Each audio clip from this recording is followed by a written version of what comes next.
Hello, this is Mongo Slade, and this video will be a response to the Ring of Honor Roundtable on Race and Wrestling. The Roundtable consisted of 5 well-known black wrestlers currently under contract to Ring of Honor: Jonathan Gresham, Shane Taylor, Caprice Coleman, Jay Lethal, and Kenny Kane. And it was mediated by Ian Riccaboni, a white commentator for ROH. The subject matter for the discussion was around the subject of race in general, but the foci was on police brutality and Black Lives Matter. This presentation will be a response to many of the talking points said in the video. Before we begin, it should be known that I am not looking to dunk on anyone or invalidate any personal narratives. What I am doing is correcting untrue statements and providing context for others. For the sake of time, I will focus merely on 5 points: police brutality, police and race, bad or out of context crime statistics, victimization, and representation in the media. So, part 1, police and race. The launch pad for the roundtable was the death of George Floyd, and the spotlight shined on police brutality. Jay Lethal was concerned that such brutality could have happened a lot more, but there were no cameras to catch it in action. This is a legitimate concern. The conversation then quickly became about the talk, the infamous conversation a young black male has with some adult, usually a parent, about the police. Jay Lethal said he had the talk with his father. Caprice Coleman spoke about having the talk with his son. Jonathan Gresham had the talk with his mother. And each man seemed to grumble at the necessity of the talk, that is to say, the belief that no one else has these conversations. I won't discuss the necessity of the talk, as it's subjective whether a child needs to hear it or not. Some children are better behaved than others. Some children need to be taught to respect authority, whether it be police, teachers, or other adults, in different ways. Instead, I will discuss what I refer to as the Boogeyman effect. The Boogeyman effect works by priming.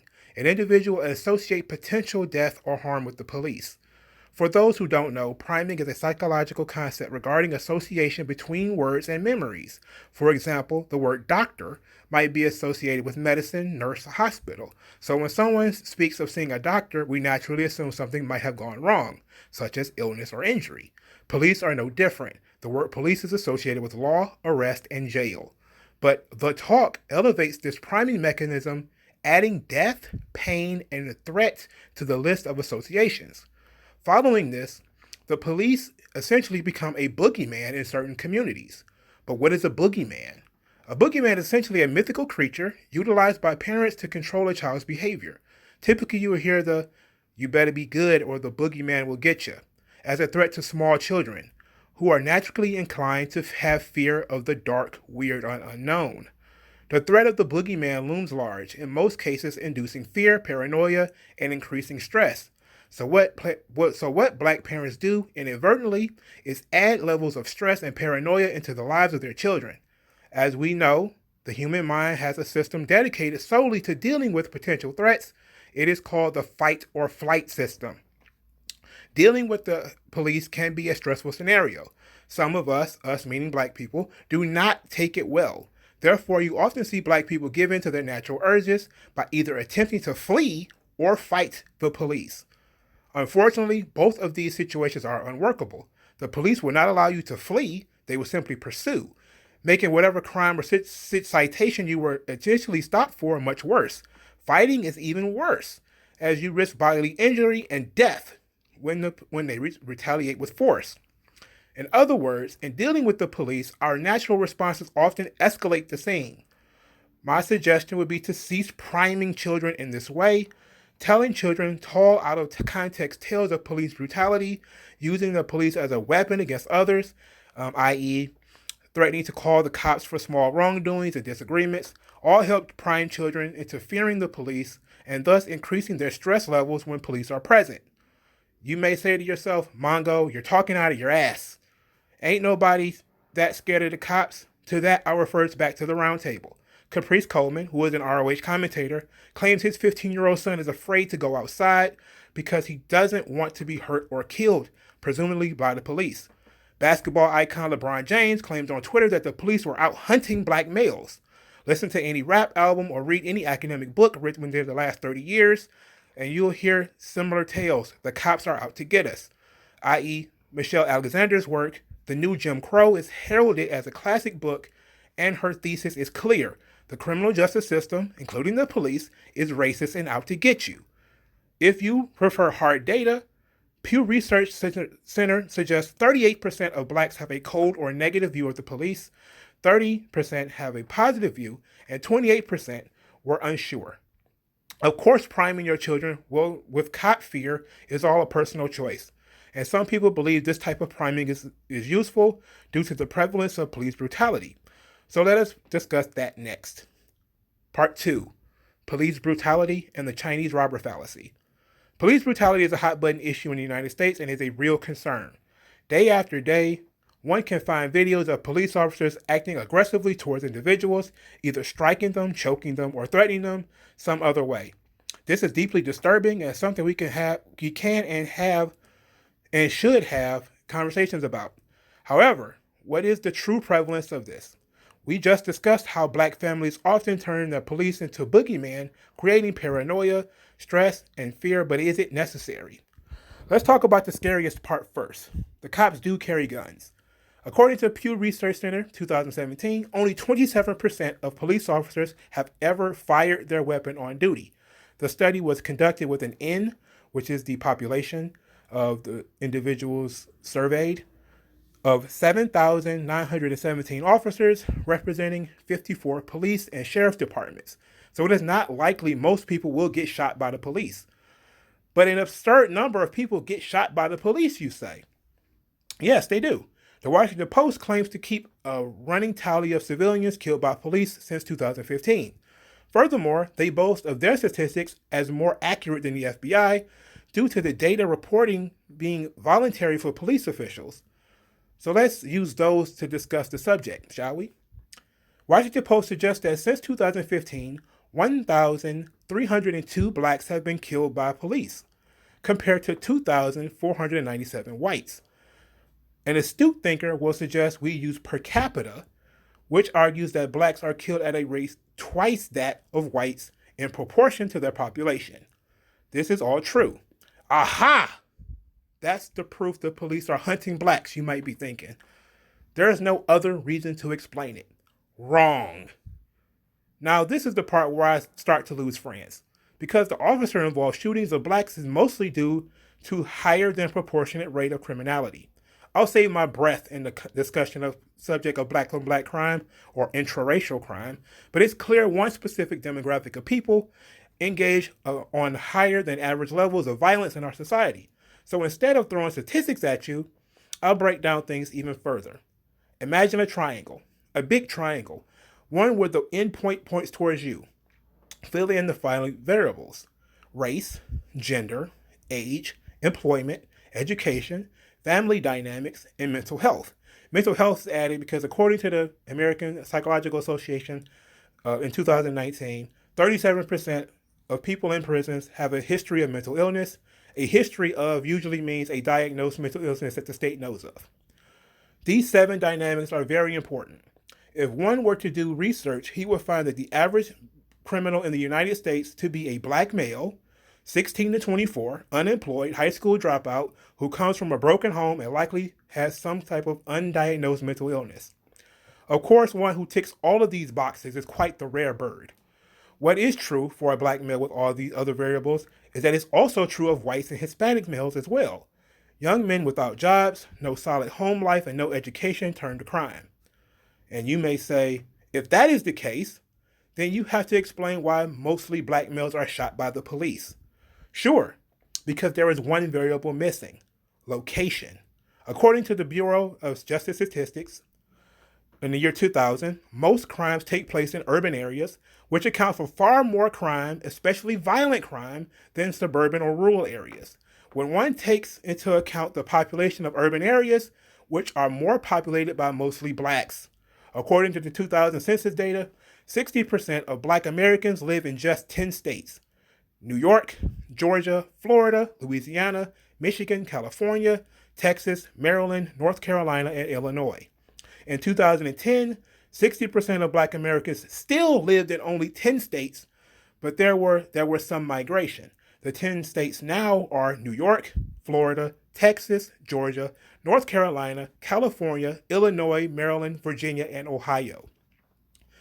The 2010 census also gives us the 10 cities with the highest percentage, not the actual number, but percentage, black population, and they are Detroit, Michigan, Jackson, Mississippi, Miami Gardens, Florida, Birmingham, Alabama, Baltimore, Maryland, Memphis, Tennessee, New Orleans, Louisiana, Flint, Michigan, Montgomery, Alabama, and Savannah, Georgia. Now let's compare those with the highest percentage of violent crime to see how they match up according to Statista 2018. Number 1, Detroit, Michigan. Number 2, Memphis, Tennessee. Number 3, Birmingham, Alabama. Number 4, Baltimore, Maryland. Number 5, St. Louis, Missouri. Number 6, Kansas City, Missouri. Number 7, Cleveland, Ohio. Number 8, Milwaukee, Wisconsin. Number 9, Stockton, California. And number 10, Albuquerque, New Mexico. All of this information combined tells us that at least 40% of the most violent cities in the United States are black cities. Black cities are producing a large percentage of the violent crime in the United States. But that's not all. Police often use a system called CompStat, which stands for Comparative Statistics, which can track crime to specific neighborhoods based off crime reports. I have worked with this data in the city of Detroit, and while I cannot share that information due to non-disclosures, I can say that there are specific areas of certain cities which produce more crime than other areas. Police target areas where they are getting the most reports. So if you thought to say black cities or neighborhoods are over-policed, then you're wrong. The police only go to high crime areas. What that racial makeup of those areas are is immaterial. So let us revisit our triangle.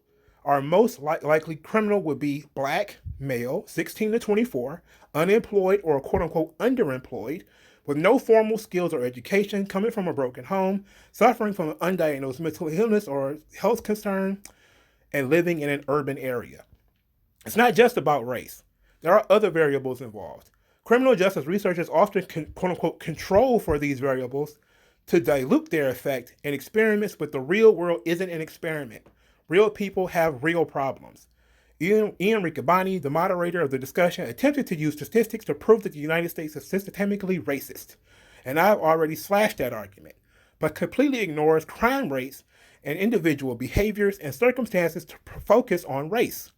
The truth is, yes, we should all be discussing how to limit all unnecessary police brutality, but there is certainly no reason to instill undue fear or burdens on our youth. Most police officers are not out to hurt you, and the average well-mannered person will have no real conflict with the police unless the police instigate it, which is of course possible. But the videos, the media, I hear you saying. Well, let me explain. What the police and many other populations, quite frankly, suffer from is called the Chinese robber fallacy. The Chinese robber fallacy suggests that with the use of the internet, you can always find examples to fit your bias. Want to prove police brutality is a nationwide problem? There are plenty of videos and articles you can produce to prove it. But there are hundreds of thousands of police officers in constant contact with civilians, and only a few of them ever end in death of any kind, let alone officers involved shootings. Part 3, victimization. Shane Taylor said something profound. Morals change when you're fighting for survival. He said this after stating that blacks do not support or protect criminals more than any other race. And while I agree with his latter point, the former is a problem. There is plenty of evidence that homeless people commit small crimes for the purpose of going to jail, because in jail they can get food, they can escape the environment, such as extreme cold or extreme heat, and they have access to medical treatment. These are notoriously called survival crimes and include shoplifting, petty drug dealing, fare evasion for buses and subways, squatting in abandoned homes, etc. However, the rationalization of crime is immoral, incorrect, and deeply problematic. Allow me to explain. Mr. Taylor seems to lean into the argument that poverty causes crime. This is untrue. While it is true that being poor correlates with crime, because poor neighborhoods, poor cities, and poor people have higher crime rates, being poor in and of itself is not a cause of crime. Besides, CD Journal 2019 suggests that the United States spends over $1 trillion on anti-poverty programs, including housing, Social Security insurance, food vouchers for the children and the elderly. There's literally no reason to resort to crime. Historian Bob Woodson, a black historian for the record, denies this flatly. He said sharecroppers weren't out robbing people. To bolster this, City Journal 2011 noted how crime actually decreased during the Great Depression of the 1930s and the Great Recession of 2008, both times where people lost a lot of jobs. But let's say that Mr. Taylor's information is true. Then it is still not acceptable to argue that quote-unquote survival crimes are some natural or inevitable thing. Most of the people victimized by criminals are in the criminal's same demographic and location. Even if the victim wasn't in the same demographic and location, then one has to respect an individual's rights to not be prey to someone else, no matter how dire the straits. Mr. Taylor's commentary was not all wrong, by the way. He rightly showed some distaste for the use of prison labor in making goods. I agree with this. He talked about the ease of convicting poorer peoples and the lack of proper representation they have in the courts from public defenders. His best point, however, was the comment on media influence on how blacks are perceived. And this is the subject I want to tackle next. Part 4, Representation.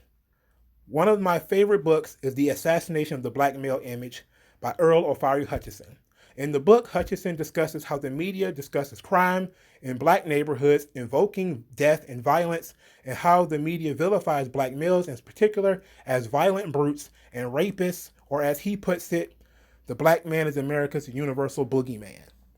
Hutchinson's book pulls no punches and was filled with examples featuring men on both sides of the political aisle and included some entertainers. You would probably not be surprised at all to realize this book was written in the early 1990s.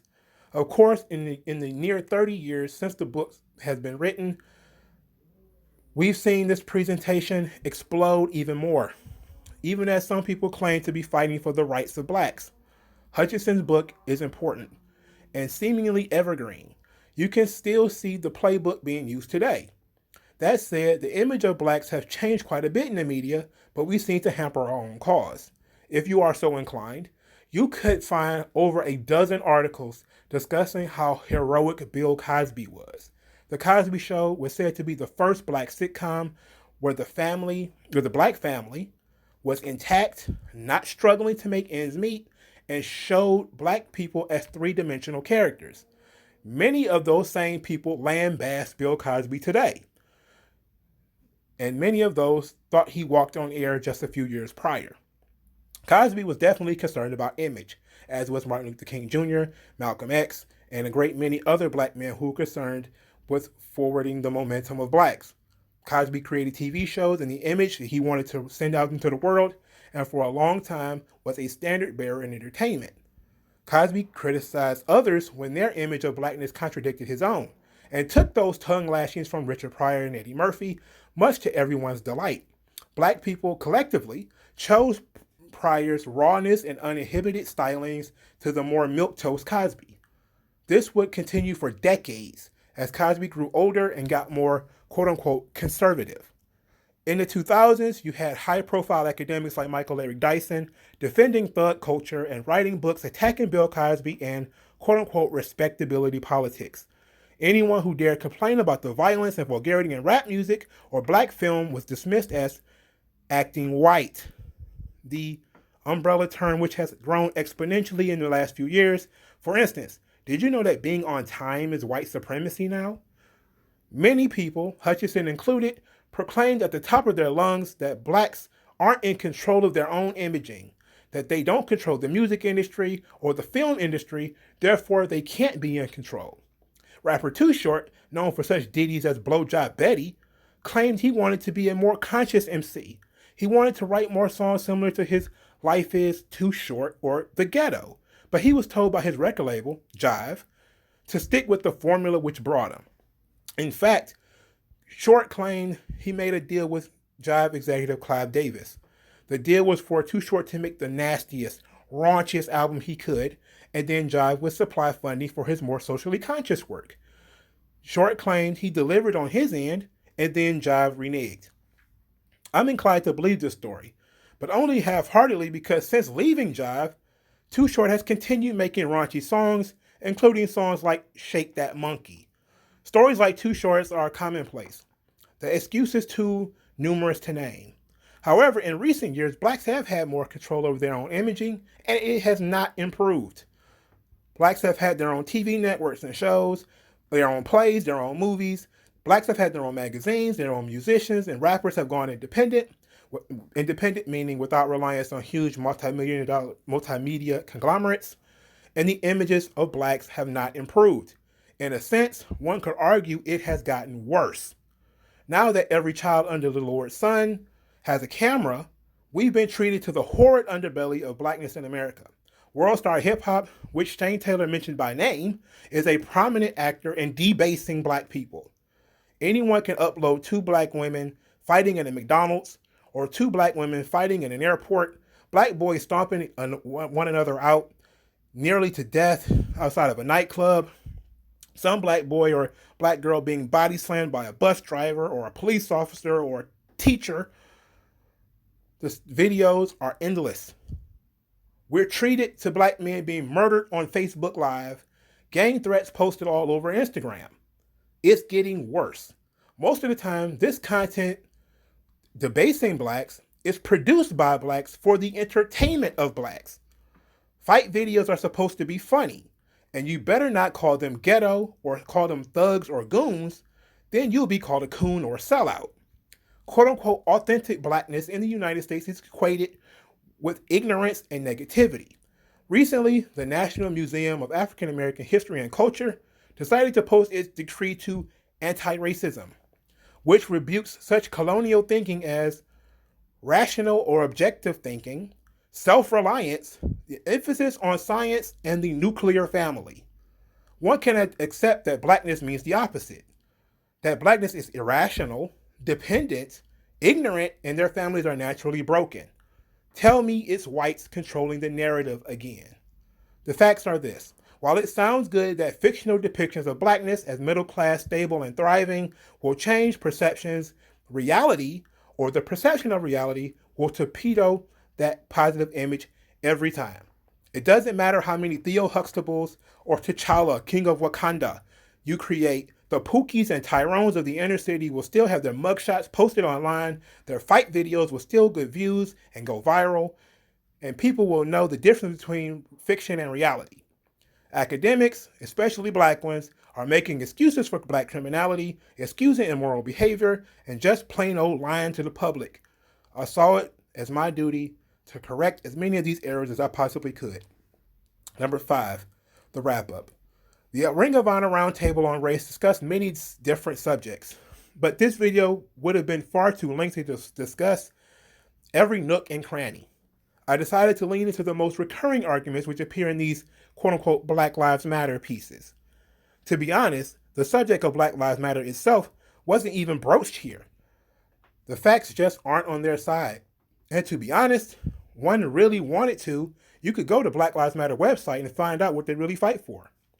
On this channel, I have said again and again that there is a difference between Black Lives Matter as a slogan and as an organization. The bulk of the country believes the slogan, but they are furthering the organization by buying into their dogma and propaganda. Black Lives Matter is an arm of the Democratic Party. Their job is to gin up black votes.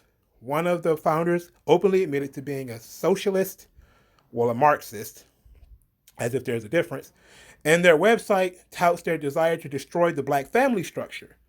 They deserve no succor, no mercy. They should be culled from society. All in all, however, the ROH Roundtable was fine.